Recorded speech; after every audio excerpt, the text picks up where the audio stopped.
Good evening, everyone, and thank you for joining us for our cybersecurity virtual session. My name is Barbara Agan, and I am the Director of Member Engagement and Education with Abco Federal Credit Union. Our presenters today are Tim Gwynn, President and CEO of PCH Technologies, and Bill Davey, Chief Technical Officer, PCH Technologies. I will now turn the meeting over to Tim. Thank you, Barbara. I appreciate everybody taking this hot summer day and being inside, learning about cybersecurity tonight. Hope everybody can learn some things tonight about cybersecurity. So I'd like to give a little background about myself. Again, my name is Timothy Gwynn. I'm president of PCH Technologies. I started the business back in 1997. I went to Drexel and earned a degree in computer science. In the past 24 years, I've seen a lot in the IT industry, different fads come and go, but right now in the last year, cybersecurity, I've not seen anything like the different attacks that have been coming and things like that. So it's been a very, very different time in the past year. So I'm looking forward to talking more about it. With that being said, I want to introduce Bill Davey, who's been with me coming on 22 years now. So Bill, if you could introduce yourself. Thank you, Tim. Good evening, everyone. My name is Bill Davey, as Tim said. I am the Chief Technology Officer for PCH Technologies. I've been with the company for over 20 years.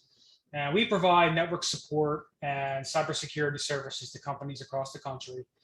And today we're here to educate the community on how you can protect yourself against the latest cybersecurity threats. We believe that there's many layers of security.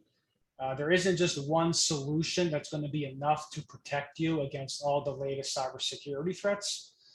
But if you have the understanding and you know what to look for and recognize, you can make better decisions, in the future to protect yourself against becoming a victim of a cyber attack. And I'm very happy to have this opportunity to present today. I'm glad everyone could join today, and I hope that we can provide some value for you moving forward. Thank you. All right. With that getting said, Bill, we can get started with there's been a lot of news lately about different cyber attacks. So if you could kind of go through some of those recent and kind of break it down for the viewers here. So cybercrime is big business. I mean, we're always hearing about it in the news. There's trillions of dollars each year in damage, and it's really putting a strain on businesses. Now in the past 6 months, the United States has been engaged in cyber attacks ranging from small businesses, government agencies, financial institutions, to the critical infrastructure being targeted and attacked. And I picked a few companies that interest me, more so on the dollar amount, but there was just so many companies to choose from. The past year, like Tim said, I've been in the IT world for over 20 years, and I've never seen so many attacks, and they seem to be getting larger, and it's causing more damage at scale at a quicker pace. So the first attack I want to talk about is the Colonial Pipeline. This happened about a month or two ago. It forced shutoff of gasoline supply to much of the eastern seaboard, which resulted in shortages throughout the South. And this caused major disruptions in oil and gas. And Colonial Pipeline wind up having to pay about $4.5 million to get their data back because they suffered a ransomware attack. So that's how they were able to get back up and running. Now, what happened to them was they had an employee that left the company, and their credentials somehow got leaked on the dark web. And I'm sure many of you know, we have heard of the dark web. It's a place where hackers, adversaries go to try to buy and sell stolen information that they were able to get from other hacks. So somebody got this guy's credentials, and they were able to successfully log into the VPN, which we'll talk about that a little bit later in this presentation. But they were able to access the network and be able to upload malware on their network and basically shut them down for several days. So it was a pretty serious attack. And the two main focal points to that attack was the employee stopped working for the company.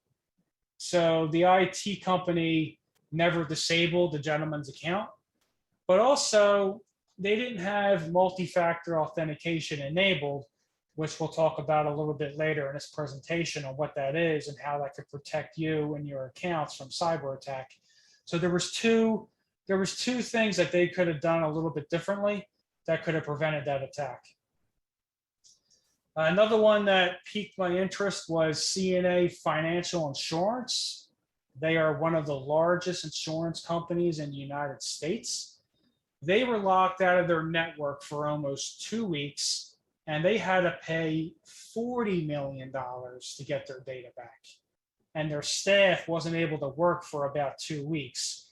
Now, as far as the breach goes for that particular insurance company, it's never really been official as far as how the adversary was able to get in.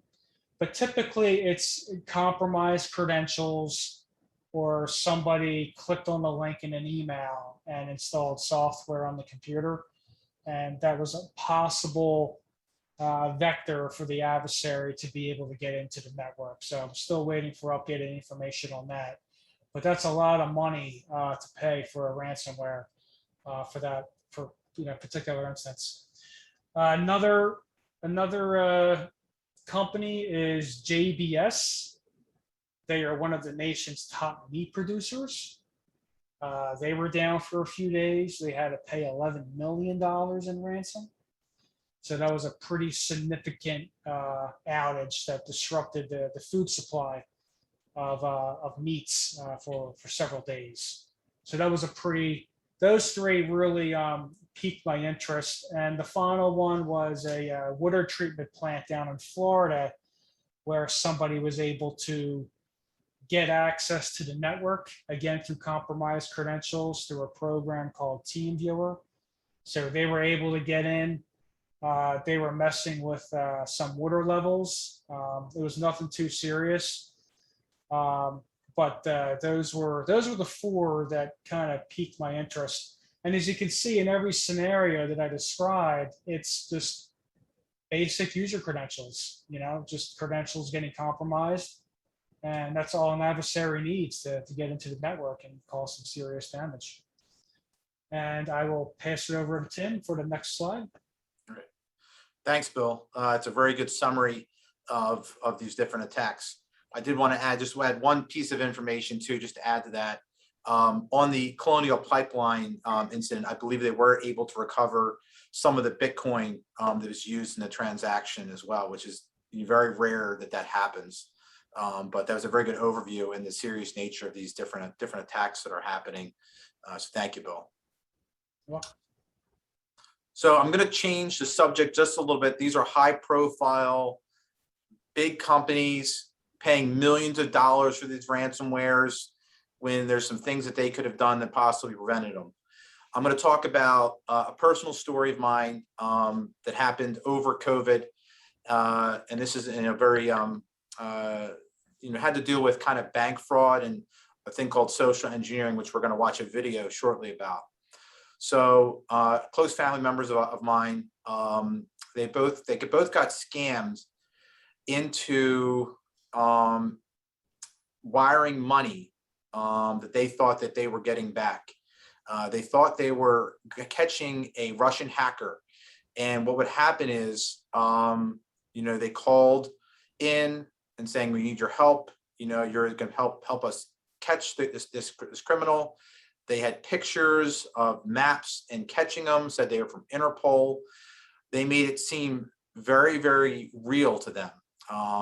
And what they would do is they would deposit money in their account. They'd have them withdraw cash out of their account and put it in another account.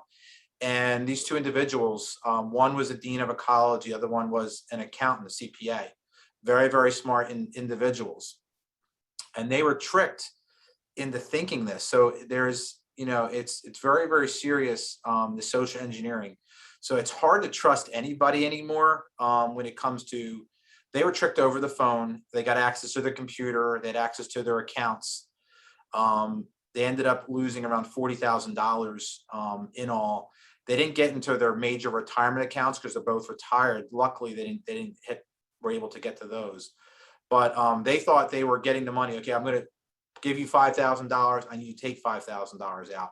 And it was a round robin scheme where they basically lost their money out. So, it really comes down to this social engineering where people are going to try to trick you, make you take action right now. I need you to do this for me. Can you help me out? There's so many ways that they're gonna trick you. So you have to be very, very vigilant on what you're doing when you're transferring money, when you're clicking links in email. Bill's going to show some more examples later on. So I just wanted to let you know that this affects even people at a personal level, not just large businesses. So if you can bear with me for a second, I have to switch the screen over to this video. This video is from a training session that we use for corporations. So I'm going to have to step through a couple different clicks. So just bear with me with it because there's very, very current information on this video that I want to show you guys. So just hold tight for 1 second.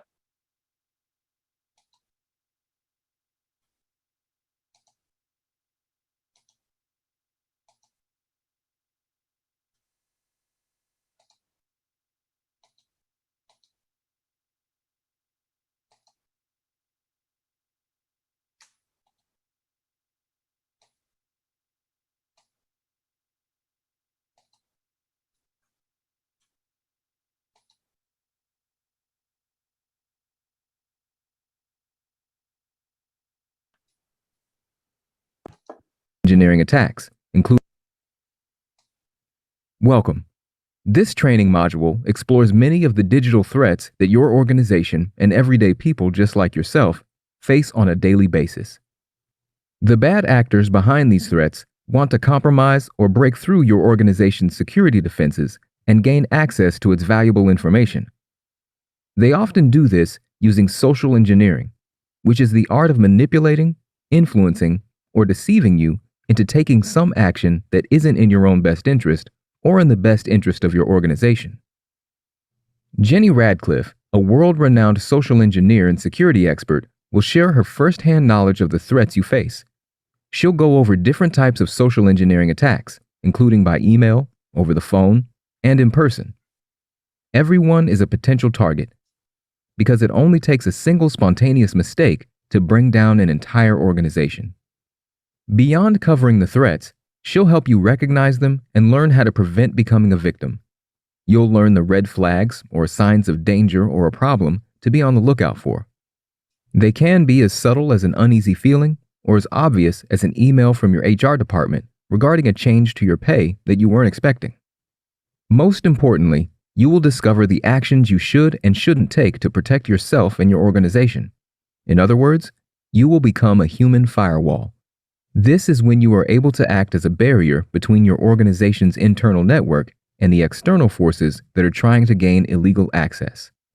By the end of this training module, you will be able to identify different types of social engineering attacks, identify red flags to be on the lookout for, and take actions to protect yourself and your organization. Throughout the module, you will encounter many new technical terms. It is crucial that you become familiar with them. If at any point there is a term that you don't understand, you can pause the video and access the glossary in this module's menu. You will also have the opportunity to check your knowledge by completing some ungraded activities. At the end of the module, you will take a brief quiz.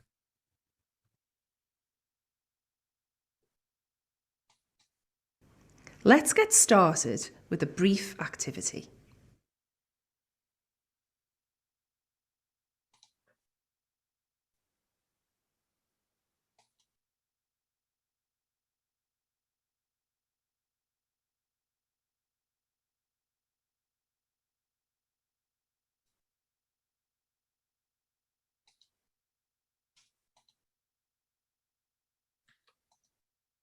The most commonly used form of social engineering is phishing. Phishing is when a cybercriminal attempts to acquire sensitive information, such as username and passwords, using bulk email that they have disguised so it appears to be coming from a trusted contact or source. This attack is most often used because it is the most effective. The majority of people think that they can spot a phishing email, but what humans don't realise is that hackers are really creative when they are targeting you. It can be almost impossible to tell that the message you've received is fake. They want you to take some type of action, like clicking on a link or opening an attachment that is infected with malicious software hidden inside.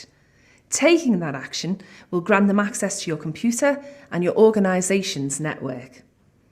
This type of deception doesn't stop with email trickery. A hacker could use vishing, which stands for voice phishing. This might be a scam recorded message that sends out to many people as a robocall. The hope is that it sounds official enough and you fall for it by taking some action, like going to a fake website to verify some fraudulent charges on your credit card. As part of verifying, you are asked to provide your username and password and give it to the hacker without realising what you have done.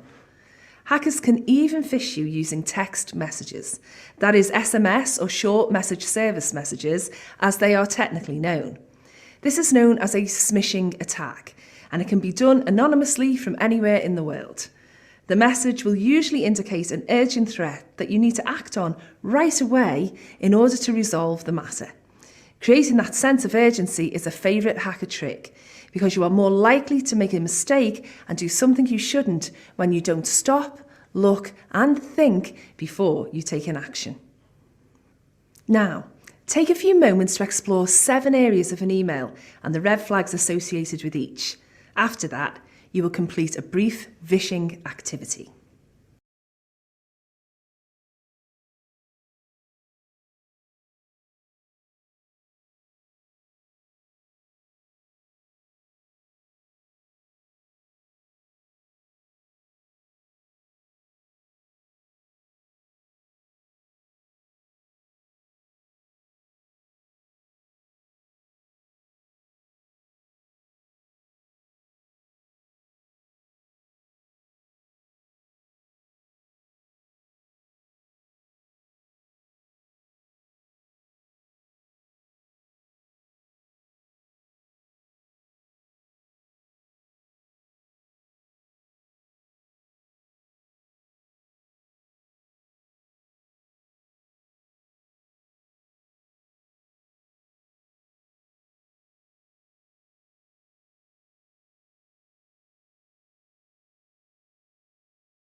Social engineering attacks can be quite sophisticated, and they don't just use email anymore.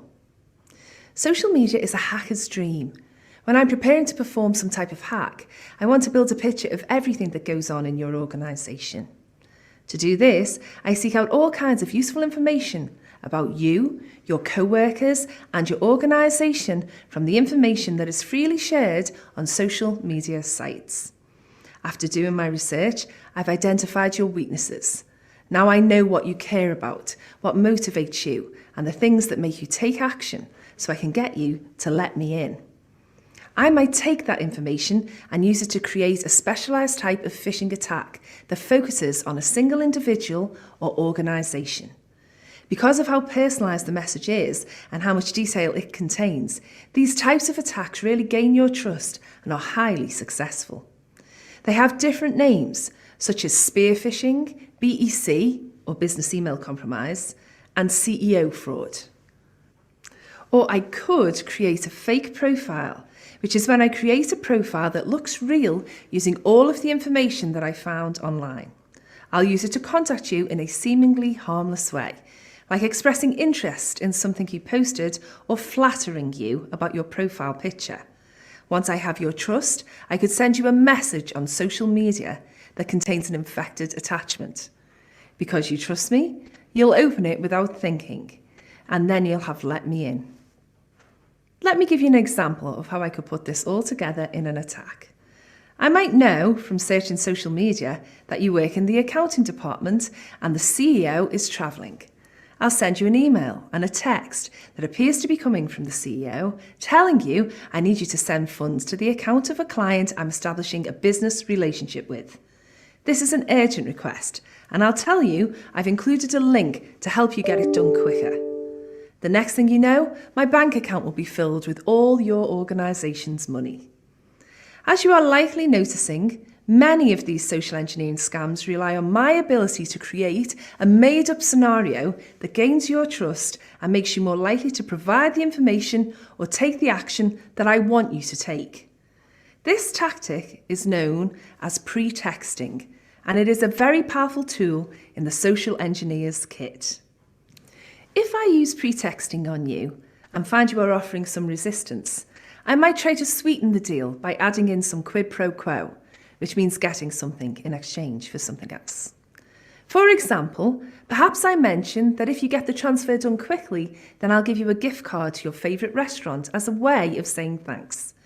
You need to always be suspicious of all the requests you receive, even if it seems to come from someone you trust. Before you take any action, especially one that involves transferring money or providing organisational information, make sure you stop, look, and think. If something seems suspicious, contact the person and use their verified contact information. Now, take a moment to complete an activity where you have to detect a fraudulent social media request.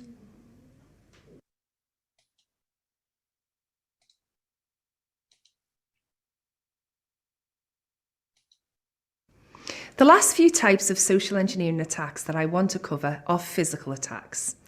I have to tell you these are my favourite types of attacks because of the face-to-face interaction that is going on. I might strike up an innocent conversation with you, all the while hoping to have you unintentionally reveal some useful information. But that is just the tip of the iceberg. Sometimes I will even try to get physical access by getting inside your organisation.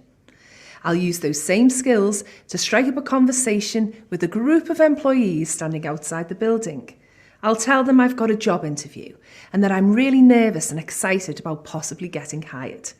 As I'm talking, I might use a popular social engineering trick, which is to name drop or casually mention the names of some of the people I've found whilst researching the organisation on social media. Name dropping gives me legitimacy, so now, when the group goes to head into the office, I'll follow along with them.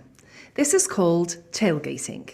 My goal is to gain unauthorised access by following you into the building to get past the security measures that control access. People want to be helpful, and I seem like I have a legitimate reason for being there, so that makes it quite easy for me to manipulate my way in.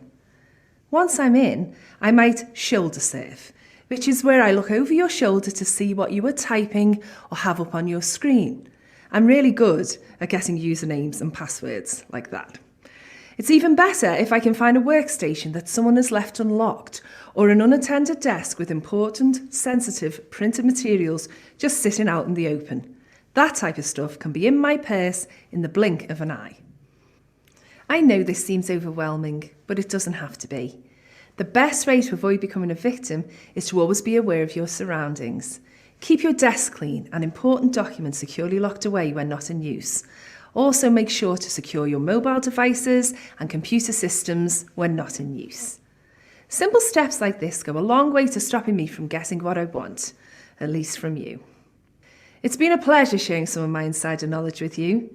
Remember that social engineers never take a break from trying to trick you into giving them what they're after. You need to approach keeping safe with the same energy that the hackers have when they are targeting you. And always be suspicious. Remember to stop, look, and think before you take any actions.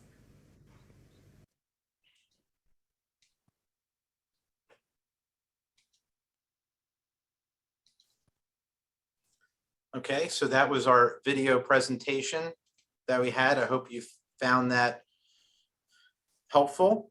And we're going to continue on with some additional information around social engineering and things that you saw in the video. So Bill, I'm going to pass it back over to you now. Thank you, Tim. So I just want to reiterate a couple things real quick in that video. There are two very common forms of email attacks. There's phishing and there's spear phishing. Phishing is basically if an adversary were to go on the dark web, they could buy 20,000 email addresses. And what they'll do is they'll send an email to all 20,000 email addresses. And anybody that opens an email, the adversary knows who opens the email. Now, it may not be malicious. It's just that the adversary is trying to get an idea as far as who will open an email and what email addresses are legit. Then what they'll do is, so if you figure, let's just say they send out 20,000 emails, you get a 1% click rate, that's about 200 emails. So now the adversary has 200 valid email addresses that they can specifically target. And that's where spear phishing comes in. And that is a more targeted attack on the individual. So let's say that they are trying to go after the HR department. They will try to specifically spear phish that individual in the HR department. They'll send attachments that say maybe like employee info or W-2, something that correlates to the HR department to get the person to open up the email. Now keep in mind that the adversary's goal, their number one goal is to try and trick you. That's their number one goal. They want you to open up the email and they want you to click on that link that's in the email, or they want you to open up the attachment in the email. And typically what happens when you open up an attachment or click on a malicious link, it will install some type of software on your computer on the back end without you knowing about it. So I've seen times where somebody will click a link and the link doesn't work, or they open up the attachment and there's nothing there. So they just go along their merry way. They just think that it was just a bad attachment. So they'll just close out the email. But what they don't know is that it's possible that even though nothing came up in the attachment, it's still installed software behind the scenes without you knowing about it. And there's two types of softwares that are very common in these types of attacks. One is a keylogger. And what that does is it will record all your keystrokes on the keyboard. So if you're going to your bank or you're going to a retail website and you're putting in your email address and password, you don't know it, but that keylogger is transmitting that information to an adversary somewhere out there. So they can see what you're doing. Another popular attack vector is they will install software, rogue malicious software on your computer, so they can remote in, they can browse like your files, your pictures. They're trying to find high value targets, high value data. So they'll look for other computers on your network. They'll see if there's anything of importance to them. So these are just some of the things that I want to make you aware of if you run into this. And Tim will talk a little bit further about steps that you can take to try to protect yourself and your computer from your computer installing that type of software. There's some things that you can do to increase your security so something like that won't happen.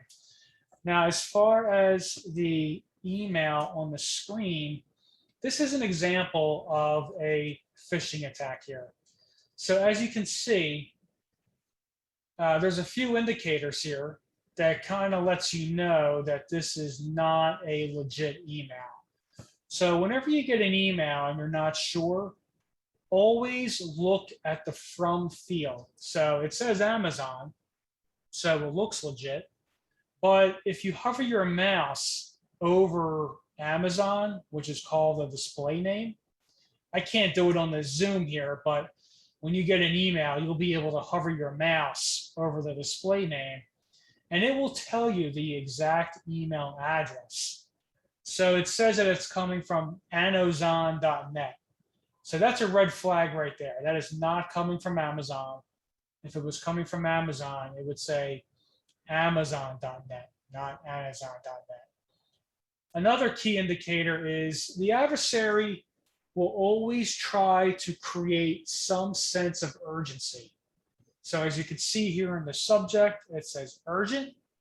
They are trying to pressure you to make a decision without you thinking.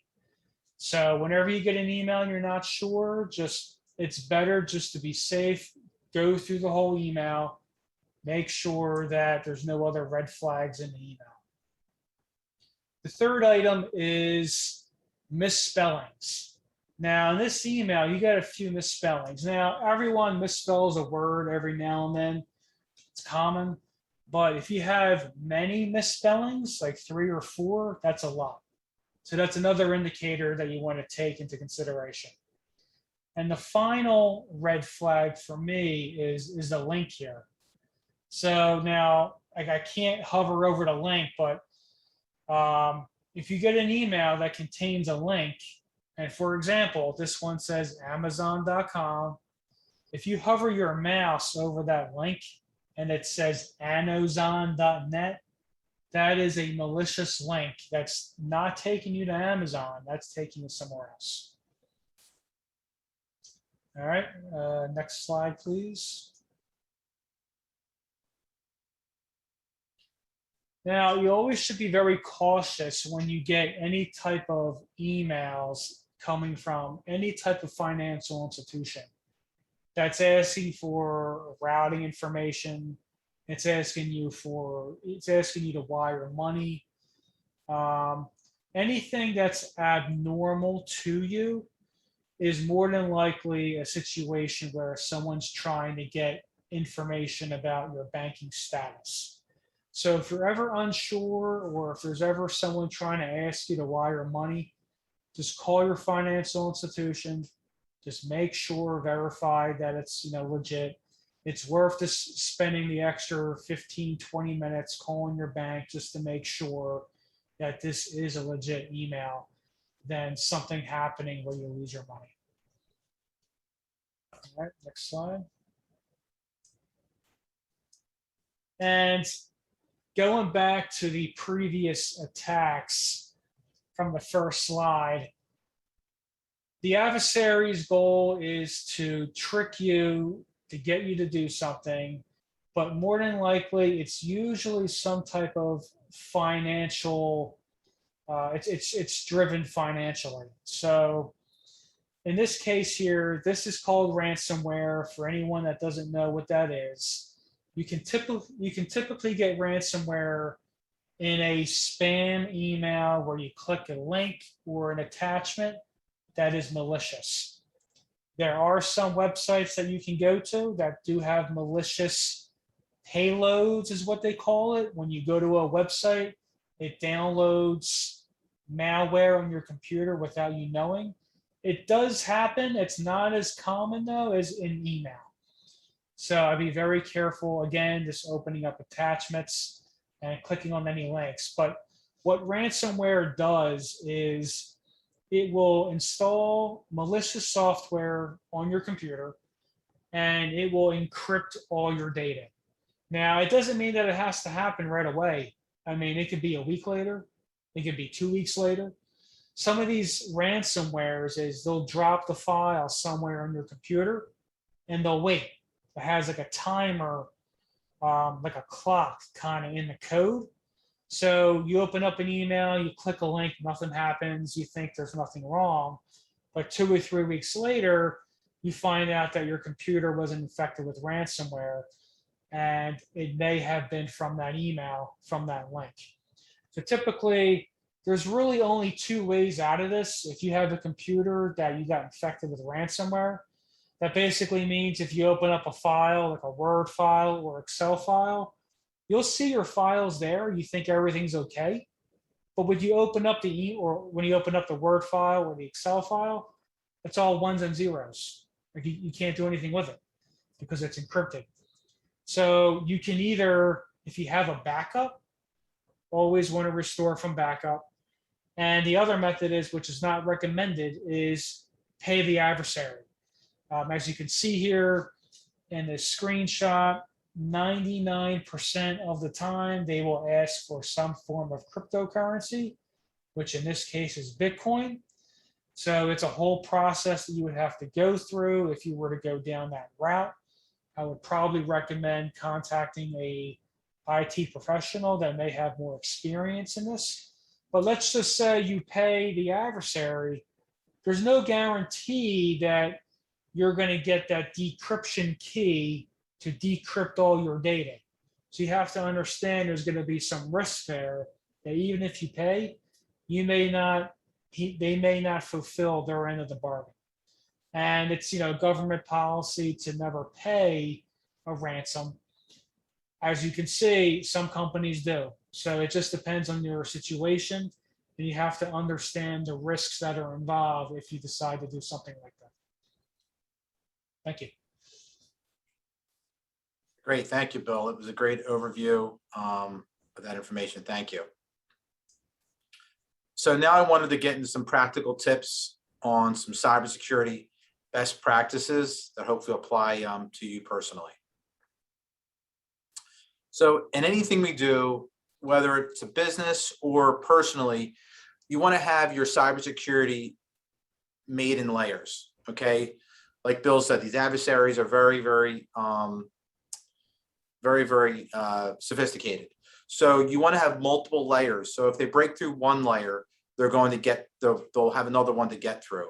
And if there's enough layers, they're going to give up and say this is too much work. Let me find somebody who's much easier to kind of work through. And that's really an important thing, that important layer of cybersecurity, to build it in a layered approach. Next thing that's very, very important, and I can't stress this enough, if there's no cybersecurity that you do at all, or you don't do any additional technologies, you really need to have an offsite backup of your information. That'll protect you against a ransomware event. So that way you can restore your information back. You don't have to pay the ransom. Also, it's good practice anyway in IT. Like, let's say if your hard drive crashes or there's some type of, God forbid, a flood or a fire in your home, at least you have your files and your pictures and everything that your financial documents, anything you have, you'll basically have that through a backup. So I think that's the one most important thing you have to have. And, the cybersecurity is not just putting antivirus and firewalls and technology. As Bill mentioned, it's people, process, and technology. So in the video, they mentioned human firewall. By you stopping, thinking, taking action, that's the first layer of defense.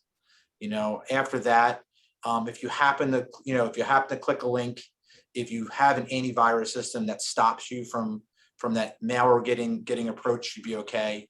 Then your last layer of defense would be those backups. So let's say you failed, the antivirus failed, and then you still have your backup as your backup. So that's why it's really important to have multiple pieces in play and following the processes, not to click links, not to put this information in email. So this is really, really important to think of it, not just from a technology perspective, but people and processes as well. So the first thing I want to talk about is, again, you want to be very careful in clicking on these links. Bill gave some very good tips in order to look at emails.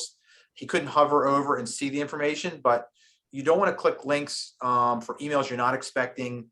You also want to check the subject line, making sure those are legitimate emails that you're doing. You definitely don't want to be typing your passwords in off these links, because people are just going to steal that information from you. Second thing, talking about, the phone calls. We've seen in the past, you get a phone call from Microsoft. We see that your computer has a virus. Let us help you out. It's not Microsoft calling you. It's a hacker that wants to get in your computer, installs a whole bunch of viruses on there, stealing your information, installing a keylogger. So be very wary of somebody calling you on the phone and asking you to take action.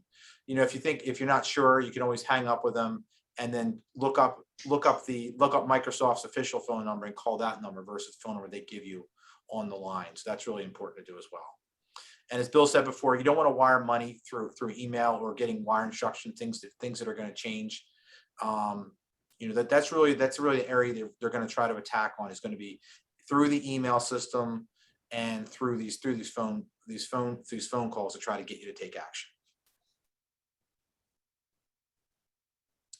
Bill also mentioned this as well. As far as having personal information on your computer. So let's say somebody does get access to your computer. You don't want to have too much information electronically stored on there that's very sensitive. If you have credit card numbers, you have your driver license number, you don't want to just send them blindly through email, because email is not encrypted. It's not scrambled.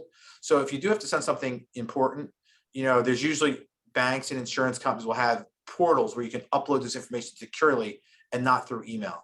So even just emailing a friend or somebody else, just be aware that not to email that information that could be sensitive, because that information can be intercepted between you and the end recipient by a hacker. So you want to make sure that you do not send that information through regular email. And I can't stress it enough, the most important thing in any business or personal is to have a backup. Because if we have a backup, Bill and I can fix things. It may take a little bit of time. We can rebuild your computer, put your programs back on, and bring your data back. But Bill and I cannot recreate, pictures of your past life, from all your life. We can't reproduce your financial documents. So that's not replaceable. So you have to back up your data no matter what. So that's the most critical thing. If you are backing up data and you have some social security numbers and have some information, make sure backups are encrypted, so that information is also protected as well. And if you have the backup, then you don't have to pay the ransom. That's really what it comes down to as part of this whole thing. You want to reduce your overall risk. Just some tips here on your Wi-Fi, and most routers today have WPA2 enabled. It's just a higher level encryption, so that when you're working off your phones or working inside your home, that the information that's traveling is going to be secure between the systems. Next thing is Microsoft is always putting out patches. There's right now a print server patch that was out that hackers can take advantage of bugs in the code of the Windows operating system they put out. So you make sure there's a Windows update feature you can turn on, so that your system's always updated with the latest security updates, because there's always something coming out. So you want to make sure that your systems are patched and up to date. Also very important, use a desktop level antivirus and DNS protection. This is going to protect you in case you click a link. It's not going to catch it all the time, but a good majority of the time it will stop that malware from being installed on your computer and stopping the virus, stopping the attacker there. So that's really important as well as a step to have on your personal computer. And make sure your desktop level firewall is running. This is going to stop communications that are not appropriate. That'll block inappropriate traffic that's running on your system. So just some tips to overall, basically good hygiene for your computer and your home network. Now, Bill touched in the very beginning of the presentation about passwords, okay, and multi-factor authentication. It's important not to have the same password for everything. I know it's easy, but this is the problem. Let's say that Home Depot is compromised and they have your password. Okay, now if you use your Home Depot password the same as all your other passwords, those adversaries can now use that password against you on all those other locations, especially if you're part of a target attack. This is really more in that procedure. So I've seen where CEOs have gotten their home computer hacked with their Facebook password, and their Facebook password is the same exact password they use at the office for all their main systems. So that's why it's important to have different sets of passwords. You can use a password manager like LastPass that will store these passwords securely for yourself, so that you can kind of put one password in and have a secure system that way. And one of the last most important things that I think that's really important, and even in our businesses that we help, is having multi-factor authentication. And what this means, what multi-factor authentication is, having a second way besides your password to validate it's actually you. So let's say I'm going to log in my computer here at work. Well, as soon as I do that, I get a message on my actual phone, and it makes sure that it's actually me logging into my system. That way, if my password was exposed on the dark web, that it doesn't matter, because even if they have my password, they can't get in. And what would happen is, let's say they go try to log in from another country or wherever they're from, I'm going to get a message on my phone trying to log in, two-factor, and if this isn't me, then immediately I know that there's something up. So I think it's very important for your email, especially because people can get in your email, and that's how they can basically impersonate you to your friends, creating the business email compromise that Bill showed with changing the banking information. Your financial systems, a lot of banks have that enabled by default. You have to have two-factor authentication for that, multi-factor authentication. Any social media sites as well, because people can get in there, start sending messages, creating fake profiles, things like that. And any other sensitive websites, you feel that you're personally using to have two-factor authentication, because that's really also a very strong thing. I think doing the backup is number one, multi-factor authentication is number two, out of all the things to do to really try to protect yourselves in regards to the current cybersecurity threats. So with that, we have some time left over here for questions and answers. I was going to turn it back to Barbara at this point.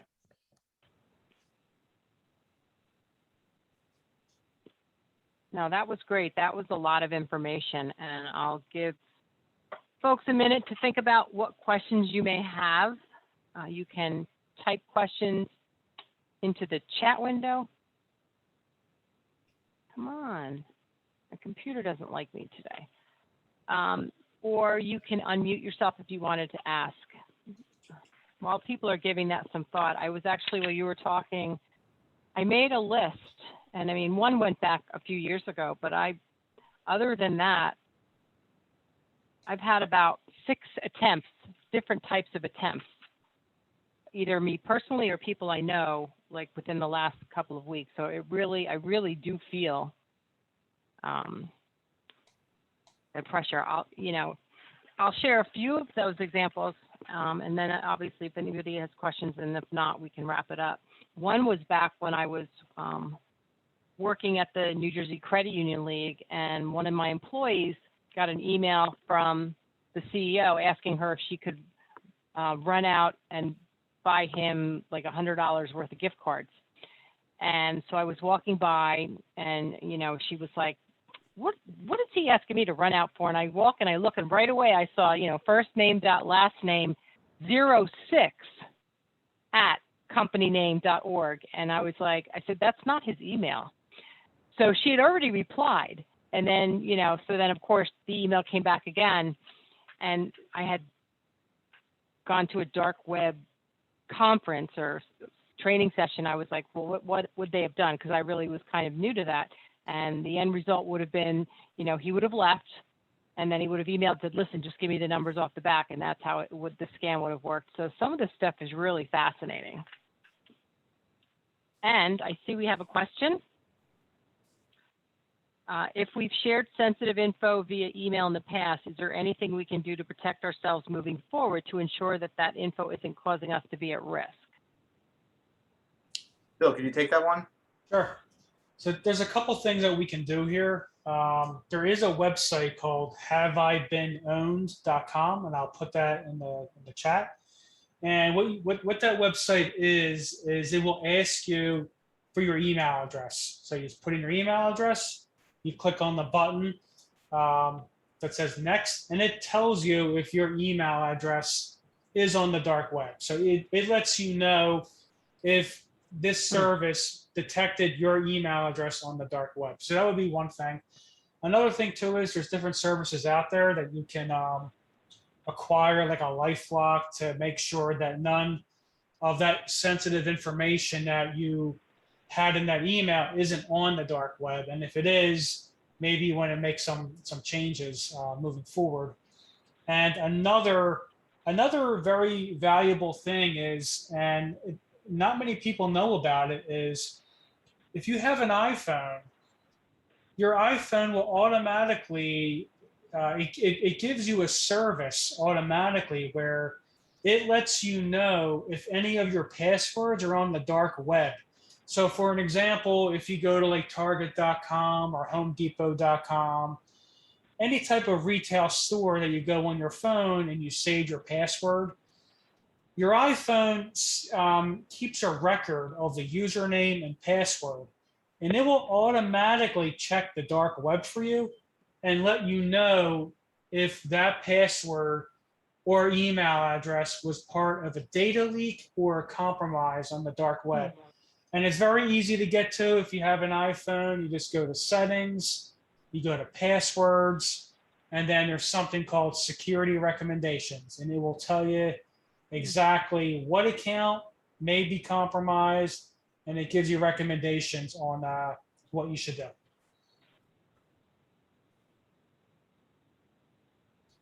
If my email has been compromised and is on the dark web, should I just create a new email?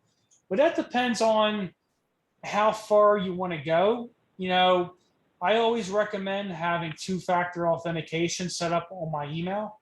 So, you know, it's kind of like, if you can switch the email account and it's not going to be like a major pain in the butt for you, then I would say, yeah, you can go ahead and do that. If you really want to keep the email address, I would just turn on two-factor. I would use like a text message, or I would use something like Google Authenticator to protect your email. Yeah, you've been part of 2 major cyber attacks, Equifax and Capital One. Yeah, unfortunately, that's the world that we're in. It seems like every day someone else is getting compromised.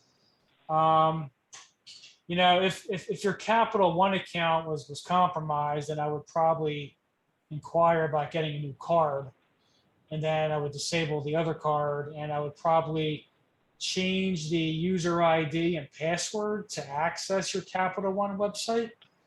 That would probably be something I would do, and I would also look to see if the Capital One website has two-factor authentication. Most banking services do offer two-factor, so that would be something that I would do. I would recommend that. You're welcome.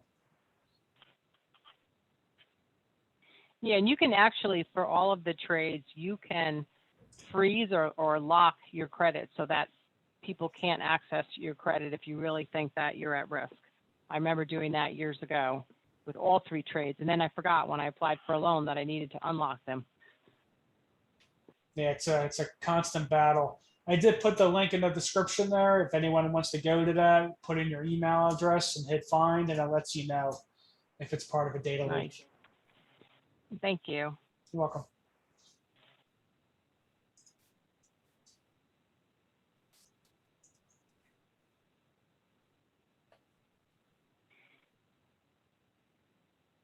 And should we leave our personal email, Barbara, or should I just contact you if they have any further questions in the future? Or Yeah, contact Barbara, I would think, Bill. Yeah. okay, Yeah, I'll funnel through the questions. Yeah, this is very interesting. I mean, there's so much going on. I think it was just last week or the week before, I had somebody I used to know who works at a CEO of a credit union, and messaged me on Facebook, and it really didn't even occur to me because I have other CEOs that sometimes will message me on Twitter.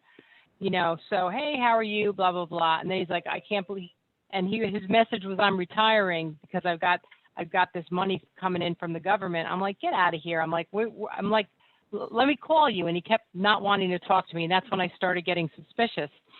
And so meanwhile, I'm having this conversation. He's telling me, gives me the phone number and tells me I should call. You got to do this. You got to do this. And meanwhile, I texted him and he had told me his Facebook account was hacked. And I actually kind of toyed with this person for the rest of the day. Like I said, I said, hey, like he would keep messaging, hey, did you have a chance to call yet? And I go, no, I've been in meetings. Listen, calm down. I'll do it later. And up to the point where when I got home, he asked again, and then I just turned off my Facebook Messenger for a while, and it went away. But there is that curiosity that wonders.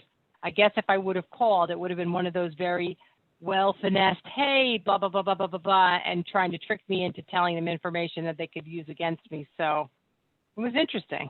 yeah. Unfortunately, these adversaries have unlimited time. There's, with us, we're busy working day to day, but that's their job basically. These adversaries, hackers, that's their job is just to try to trick people and get information all day. Yeah, I definitely only want to share one more example because especially at ABCO, since we've been very new with offering Zelle, and Zelle, there's been a lot of Zelle fraud. A family member, I don't know whether she got a text message first, but it was followed up with a phone call with the PSE&G shutoff notice, which it happens sometimes. We forget to pay our bills, and the person called and said, well, if you don't want. And they were probably nice and professional, but basically saying, well, if you don't want your power shut off, you need to Zelle me such and such amount of money. And she didn't talk to anybody. She didn't ask anybody. And she just went ahead and did it.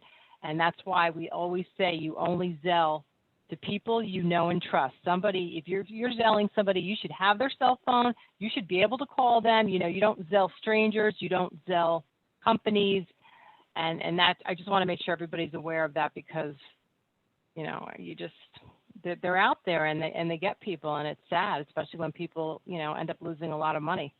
Yeah, and again, it's all about that sense of urgency, trying to get you to do something without thinking. Yeah. If it feels wrong and the hair's standing up on the back of your neck, hang up. Just hang up. Yeah. Just don't do it. Yeah, I don't even answer the phone if I don't know who it is. Yeah, me too.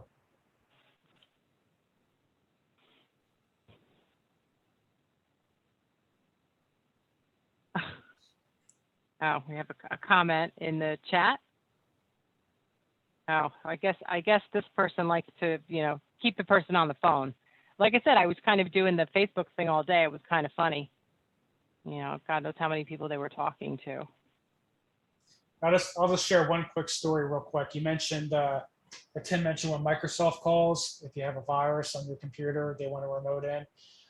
One of those times I did take the call. And I was kind of curious to see what they were going to do. And I had a test machine where I got them remoted in, and they were actually trying to upload malware on that computer. And I even called them. Yeah, I was talking to them on the phone. I was just kind of curious to see. I figured, what? If I'm taking up their time, then maybe they're not able to try to scam somebody else during that time frame. So maybe I saved one person that day.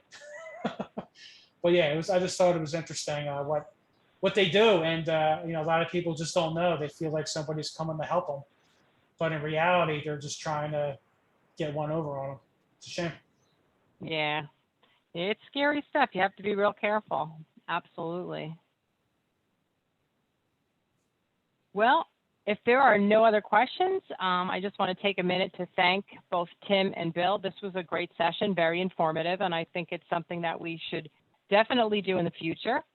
And again, I thank all of you that took the time to participate in this meeting, and you will get a follow-up email from me on Friday with the recorded version of this session. And obviously, feel free to reach out with any and all questions, and if I can't answer them, I certainly know where to find the experts. Thank you, Barbara. Thank you, Appreciate Barbara. it. All right, Have a thank good night, you. everybody. Thank you. Good night. Good night.